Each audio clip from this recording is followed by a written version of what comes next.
Oui, bonjour, soyez toujours connectés sur Air Force One Show, la force qui écrase. Bonjour les fans, comment allez-vous? Très bien, moi aussi je vais bien. Tant bien que mal, ça va et ça va aller. Il faut pas que l'opposition connaisse ta faiblesse. C'est ça qu'on dit à la guerre. On part, on part. Alors, quel bon vent. En tout cas, je salue tout le monde de partout. Je salue les nouveaux abonnés et les anciens abonnés. Je salue tous les abonnés qui m'aiment bien. Parce qu'il faut prendre les gens qui m'aiment, pas les gens qui ne t'aiment pas. Je salue tous les abonnés qui m'aiment, qui sont ici aux États-Unis et ailleurs. Partout dans le monde entier, que ce soit à Brazzaville, au Gabon, au Cameroun, à Kinshasa, Burkina Faso, le Gabon, voilà, le Togo, le Bénin, le Sénégal, la Mauritanie, le Centrafrique, partout dans le monde entier, la France, l'Europe, l'Asie, l'Amérique. Voilà. En tout cas, je vous remercie infiniment d'être abonné à ma chaîne. Continuez à vous abonner, il y a beaucoup à dire, il y a beaucoup aussi à faire. En tout cas, aujourd'hui, je reviens ici devant cet écran pour venir confirmer et affirmer certaines choses et faire un peu la tautologie et la répétition du mariage. Les choses ne vont pas trop bien. On dit, on enseigne, on répète de nouveau, mais les choses ne changent jamais. Ça ne change pas. Alors je me demande, qu'est-ce qui ne va pas? Pardon. Voilà, excusez-moi. Je me demande qu'est-ce qui ne va pas. Est-ce que ce sont les gens qui ne comprennent pas bien? Est-ce que ce sont les gens qui ne réfléchissent pas? Est-ce que ce sont les gens qui s'engagent à la hâte? On ne sait pas. Une chose que je vais vous dire, les mélomanes, je vais aller droit au but parce qu'il se fait tard. Il y a beaucoup à faire le lendemain, donc on va aller droit au but. Je voudrais reparler du mariage. J'ai comme l'impression beaucoup de gens qui se marient pour se marier. Beaucoup de gens qui s'engagent dans le mariage sans pour autant réfléchir à quoi que ce soit. Voilà. En tout cas, Tantine Adja, je te salue depuis le Sénégal. Je salue aussi les parents, hein, ton monsieur et les enfants. Salut tous les Sénégalais du Sénégal qui me suivent depuis le Sénégal. Je vous remercie infiniment. Je salue toute ma famille. Je salue mes soeurs et frères. Je salue tout le monde, mes nièces, mes neveux, mes petits-fils, mes petites-filles. Je salue les maris, les gens qu'on a adoptés dans la famille et les femmes qu'on a adoptées aussi dans la famille. Voilà. Donc, je vous salue. Saluez vos familles, les fans. On est ensemble. Donc, je disais tantôt que j'ai comme l'impression, est-ce que c'est l'impression que j'ai comme on dit, est-ce que c'est l'impression que j'ai ou bien c'est ça qui se passe? Je crois que c'est ça qui se passe. Ce n'est pas l'impression que j'ai. De nos jours, les gens ne se marient pas beaucoup. Non, non, non, non. Il y a même des pays même qui sont renommés. Les gens ne se marient pas. Ces gens-là ont quoi? Est-ce qu'ils ont été très déçus dans leur vie? Est-ce qu'ils ont compris certaines choses? Est-ce qu'ils ne sont pas pressés de se marier? Qu'ils ont tout le temps de se marier? Je ne sais pas. Mais les choses se vont trop mal. Et très, très mal. Beaucoup de gens prennent le mariage comme si c'était de l'amusement. Voilà. Comme si c'était de l'amusement. Tu rencontres une femme demain ou aujourd'hui.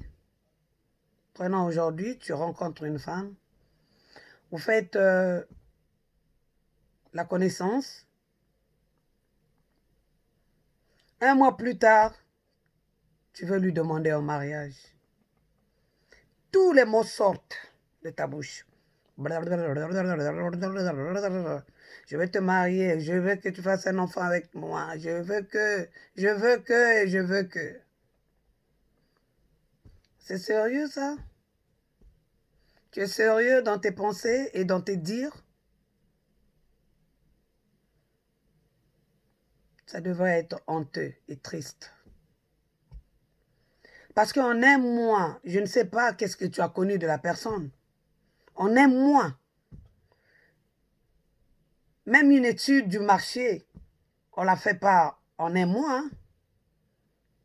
Il faut bien étudier le marché, savoir où tu vas aller placer ta boutique, quel genre de clients tu auras, les qui viendront acheter et te poser des questions si ça va marcher ou pas. Parce que ça dépend des quartiers. Si tu vas dans les quartiers des pauvres, il faut savoir, bon, ces pauvres-là mangent quoi? Ces pauvres-là peuvent acheter quoi? Ils sont capables d'acheter quoi? Est-ce qu'ils ont la capacité d'acheter ce que tu mets sur le marché? À plus forte raison, nous les hommes, hein, qui avons une connaissance,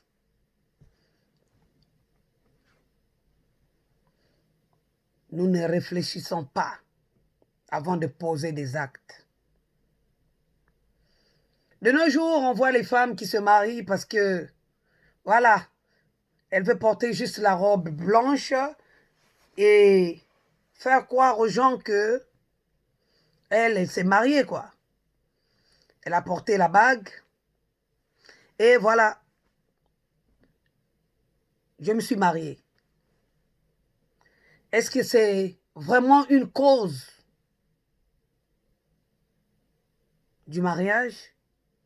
Porter une robe blanche et mettre une bague à ton doigt? Je ne pense pas. Je ne pense pas. Et beaucoup des hommes ont compris que s'engager à la hâte, ça sera un problème majeur.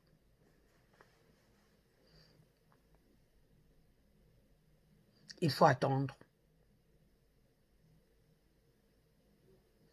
Il y a aussi des hommes qui sont tout enthousiasmés,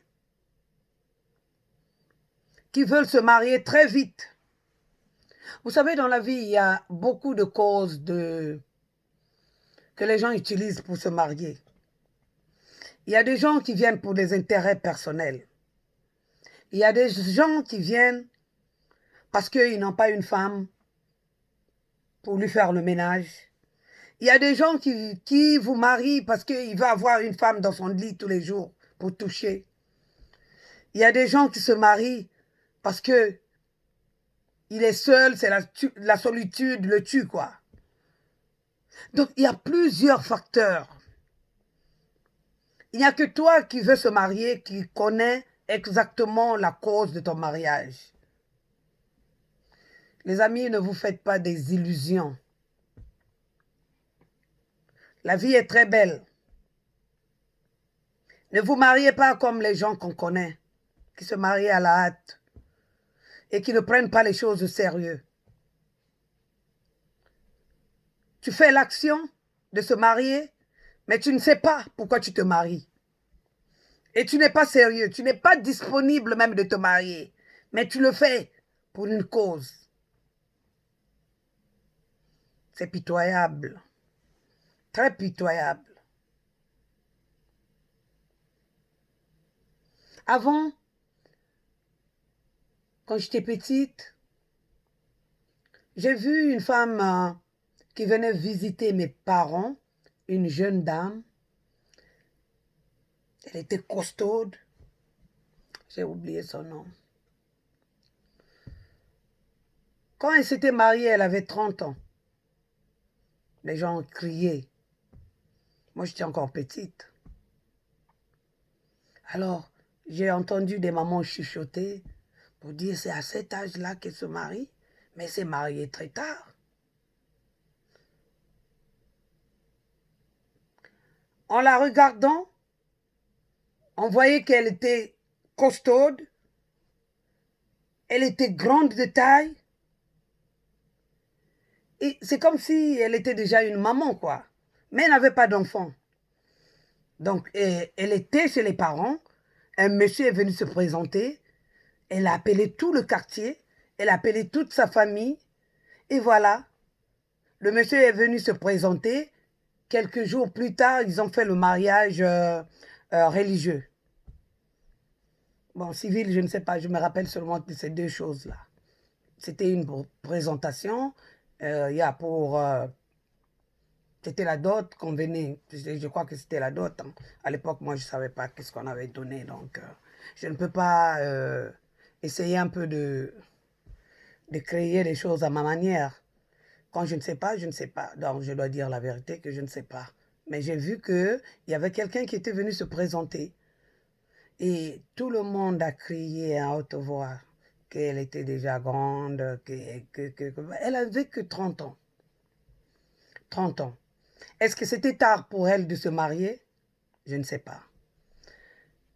Mais ce que je sais, c'était bien pour elle d'abord de réfléchir avant de se marier. Il fallait qu'elle acquise une certaine éducation vis-à-vis de ses parents avant d'aller dans un mariage. Il a fallu peut-être aussi qu'elle sache les tâches ménagères et les tâches aussi sexuelles, les tâches aussi financières. Parce que quand je voyais la femme, elle a commencé à travailler, tout et tout, mais elle n'était pas mariée. Donc, quand on est venu se présenter, elle n'avait pas d'enfant, elle n'avait rien. Elle habitait chez ses parents. C'est elle qui aidait ses parents, tout et pour tout. Le jour même quand elle est partie, les parents étaient très tristes. Voilà. Je crois qu'à l'âge de 30 ans, comme elle était, elle avait appris beaucoup de choses. Beaucoup. Qui allait peut-être faire d'elle une femme dans la maison. Donc là, je trouve que elle avait d'abord réfléchi, aller à l'école, rester avec les parents, connaître certaines choses. Elle ne voulait pas non plus aller aussi au mariage pour dépendre de son mari totalement. Il a fallu qu'elle finisse ses études, attraper un boulot et puis voilà. Le reste, elle verra après. Je crois que c'est ça qui s'est passé. De nos jours, les gens ne réfléchissent pas. Nous sommes trop enthousiasmés de ce qu'on appelle le mariage. Le mariage devient comme donc un jeu mouqué. Tu te lèves le matin, tu ne réfléchis pas à qui tu es en train de te marier. Qui tu maries, qui tu es en train de marier, j'allais dire, excusez-moi. La personne qui te marie, tu ne connais même pas le caractère de cette personne. La personne qui te marie a beaucoup de manquants. C'est un infidèle, c'est un menteur. Il ne travaille pas. Il n'est pas responsable. Il n'a pas quoi te nourrir. Parce qu'une fois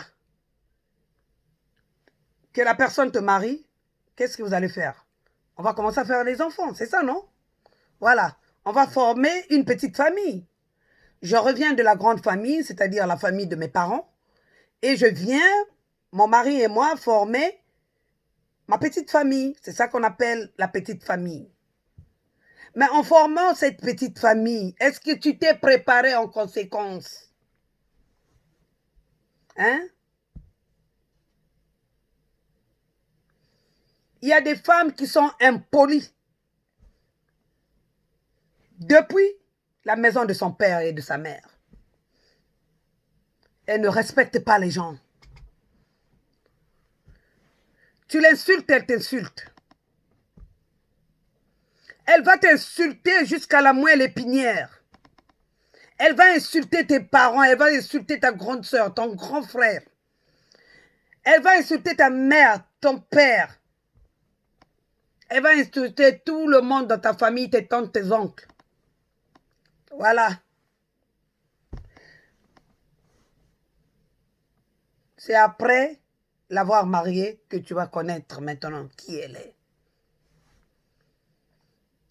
Est-ce que tu vas reculer?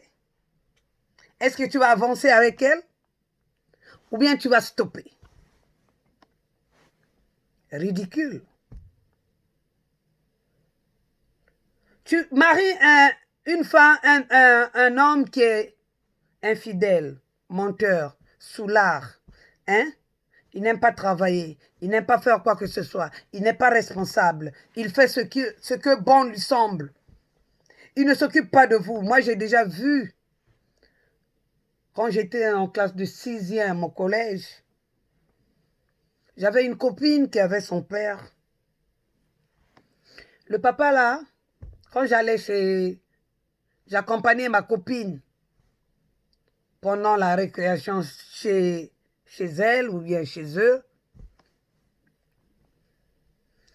Le soir, le papa demandait à la maman de ma copine d'aller acheter des sardines. Et la nourriture qui est restée dans la marmite, là, c'est à moi. Personne ne doit manger cette nourriture-là. Vous allez acheter des sardines et puis des bâtons de manioc, vous allez manger. La nourriture qui est dedans, là, les morceaux de viande qui sont là, c'est à moi. Un papa. Le premier jour que je l'ai entendu parler, j'étais choquée. Comme moi, je pense à la maison. Mon papa est responsable. Mon papa, si nous, on ne mange pas, il ne peut pas manger. Mon papa, s'il y a la nourriture qui est restée, il faut que les enfants mangent. J'étais très estomaquée d'entendre ce papa-là dire que ses enfants doivent manger de la sardine. Et lui, il doit manger les morceaux de viande qui sont restés dans la marmite. Voilà. Voilà le malheur de cette maman. Un papa qui ne pense qu'à lui. S'il est bien habillé, s'il est bien coiffé, bien parfumé, il s'en fiche de la femme. Parfois, quand tu regardes la femme, on te dit que c'est sa femme. Toi-même, tu te dis, mais c'est vrai ça? C'est sa femme, là? Le monsieur qu'on connaît, là, c'est sa femme? Voilà. Tu peux même poser 2, 3 fois la même question.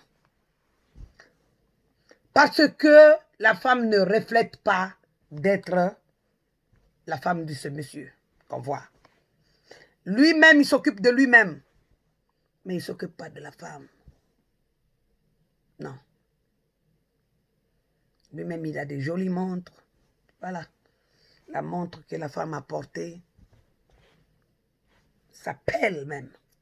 Donc, si c'est du simili, si c'est du cuir ou c'est quoi, fatigué, ça quitte. Comme sur les fauteuils là qu'on voit là, les fauteuils qui ont le simili là. On croit que c'est du cuir, mais c'est l'impression cuir. Quand tu t'assois souvent dessus, ça commence à peler. Et tu vois ça, parfois ça colle sur ta paire de fesses. La mauvaise qualité. Voilà. Ça, c'est la mauvaise qualité des papas. On est pressé de se marier avec quelqu'un que tu ne connais pas. En un mois, vous avez déjà établi tout. On va faire un enfant, je vais t'épouser, je vais faire ceci, je vais faire cela. Voilà. Au fil du temps, au fur et à mesure, tu vas découvrir. Il y a des hommes parfois qu'on voit, ils ne cherchent que des belles filles.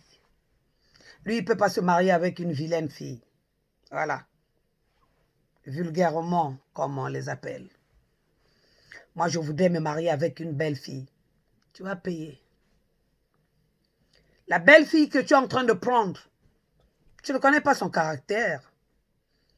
Tu ne connais pas son caractère parce que tu seras bien étonné de sa beauté. Et tu trouveras que sa beauté n'est pas relative à ce qu'elle fait. Tu as une femme belle qui a des dents blanches, mais qui ne mange que de la merde.